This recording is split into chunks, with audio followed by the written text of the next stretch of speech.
Hi, I'm Ruby Raza, and I'm from BizAsia Live, one of the biggest digital hubs here in the UK, where anything that comes related to film, Bollywood, entertainment, we're on it straight away. And it's a privilege to be here to interview some of the team here of Bambai Meri Jaan. This is going to be premiering on the 14th on Amazon Prime. We have with us Aparna. Thank you so much for being here. Thank you. Head of Amazon Prime India. Yes. And we have Ritesh, producer of Excel. Kritika, great to see you, looking lovely. And Renzo, thank you so much for joining us on BizAsia Live. Let's come to Ritesh first. Last time we spoke, it was on Tufan. So another Tufan is coming now with, with the Bambai Meri Jaan. I like the concept Bombay, now Bambai Meri Jaan. I like that. You're hardcore Bombayan. Tell us, what does your company, production company, why does it choose Bambai Meri Jaan firstly? I mean, it's not about I think it's not the production company, it's the story which I think gave it the name. Yeah. And it's set, I don't know whether you've got a chance to see some of the screeners. I've seen a couple of, right. Yeah. So I think it's the story which came to us by Mr. Zaidi when he brought it to us. And it was for though the genre, which I think I've been saying it all day that I'm a sucker for the genre. Yeah. And it also, I've seen it that mostly people do enjoy. It's very popular.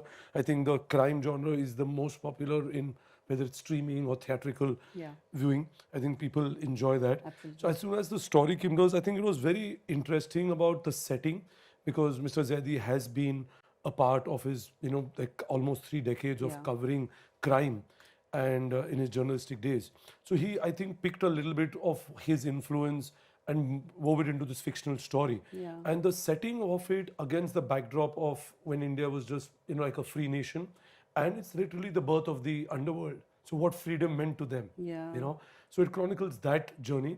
So I think it made a very interesting story set against this gangster and in that world, and still very rich in the emotional content as well. Yeah. So I think, and it just fit that, you're talking of that era, and we all brainstormed, spoke to the team at Amazon, and we came up with Bambai Meri Jaan. So it takes you back into that era. Yeah. Let's have a chat with you, Renzo. I feel, this is fiction, right? Yeah. And you're one of the curators here. And then Ritesh just mentioned that you spoke to Azadi Saib, so who's giving some possibly real life issues that happened at that time in the 60s. Is it difficult to mix real and fictional together? Did you struggle there, or do you I think all fiction comes from some, it just can't, otherwise you're talking about science fiction. Yeah. Right? All basic general drama comes from some elements of real life, and Hussain Zaidi has, he's done such a lot of real work over the decades with the rise of the underworld.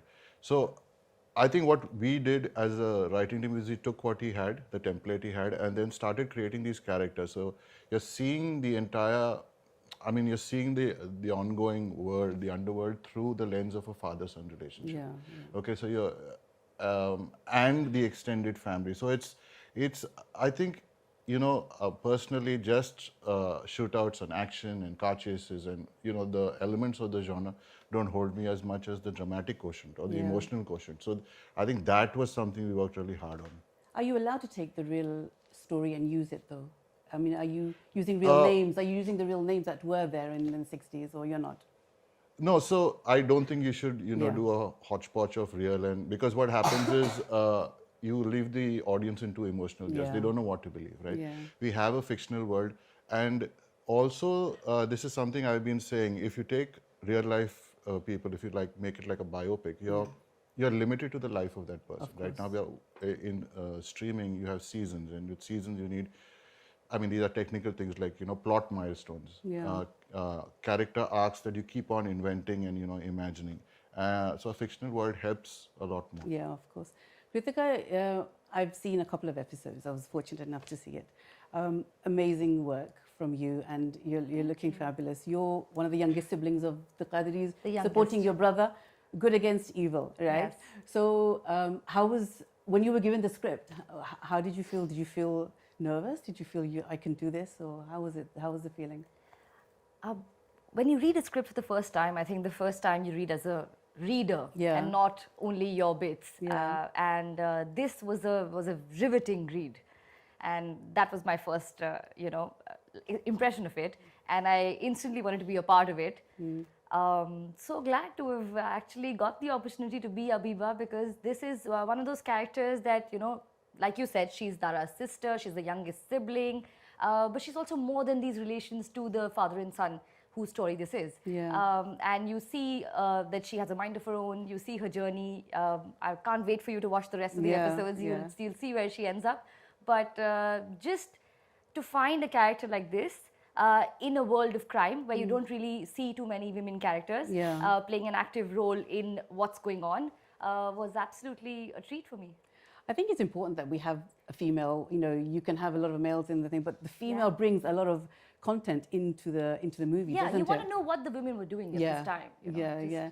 And did you feel that at some point there was a struggle in your character, or did you find that, oh my God, this is so hard or intense, or did you get emotional at times? Because it's a very emotional movie. Yes, so it's interesting because she's a girl she's a regular girl. If you see, she's a sister, she's a daughter, she has friends, she goes to college. In many ways, she's regular. Yeah. But the moment you see her mind, you get a peek into her mind, or you see the morality of the character, that makes that character different from all of us.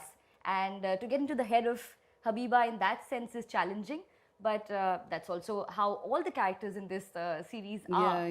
We operate in the grey, nobody is perfect, everybody has reasons. So those are the challenging bits, but it was so beautifully written, and it's also one of those it's the character that's born into, you see the birth of Habiba, and then you see her life. So it becomes easy because you have the backstory, you know what's going on, you know what circumstances she's born in, and then you just take it from what the script gives you. And when you see yourself watching that the whole series, I'm sure you've seen it, how do you feel? I'm a big fan of the show. I mean, it's something I would like to watch, even if I was not in it, honestly. Yeah. And it's actually one of those binge-worthy shows that, it's actually a binge-worthy. I've seen something this binge-worthy after a long time, frankly. Yeah. I felt this when I read it, couldn't put it down. And even when we viewed the episodes, we just watched them back to back because you really want to know what's happening, what's next, even though we were a part of it. I mean, I felt that straight away when I saw the first one. I'm not sure if I'm allowed to say it, but when the gun goes to the head, KK Menon, superb acting, brilliant choice there. I mean, he's so natural and just so gives it all the time. It feels like you can understand his feeling, you can understand what he's thinking. And at that point when he went like this, Chale Jao Dubai, and etc., etc., it was, I suddenly went, whoa, you're so upset with your son that you're willing to shoot yourself. It was amazing. Tell us a bit about that. How did that come, that sort of scene? Most of the scenes are very intense, but yeah, I guess you've got to calibrate it, right? This breakdown in the relationship, or the tension in the relationship, and you've got to see it in episode after episode till it reaches this climax. Yeah. I'm looking forward to the rest of the scenes. Ritesh, anything you wanted to add? No, I said we can't do many more spoilers. No. I was just, that's why I said, I don't know if I'm allowed to say, No, that's fine, yeah. But I mean, the whole point was, finally to you, I mean, why did you choose this? Because I put a gun on her head. A lot's been spoken about it, but really, when at Prime Video, we are always trying to tell stories that are very rooted, that are differentiated and compelling, exciting. And crime genre is a genre that always works. It cuts across demographics and transcends all boundaries. When this one was pitched to us, it's of course got all the tropes of crime, but I think at the heart of it is this dysfunctional family. It deals with these classic conflict of nature versus nurture, good versus bad, and legacy versus ambition. Deeply emotional core. I think that's what really worked for us, and of course it was brought to us by our partners, Excel, who've been such incredible collaborators. We knew this was something that we couldn't leave. Yeah. No. Well, good luck. I really wish you all the success. It's always great to see something with Excel Productions. It's always great to see it on Amazon, and it's so easy. Just lie in bed and you watch it. All the best with it, with your movie. I will watch all of the series because it's. I mean, even when I showed it my husband the trailer, he says, "Ke ye to hame raat mein baith ke dekhna hai," right? Lying in bed, yeah. So I mean, and he's a hardcore person for crime, thrillers. So all the best. Good luck. Thank you for talking to BizAsia Live, and all the best. Thank you. Thank you. Thank you.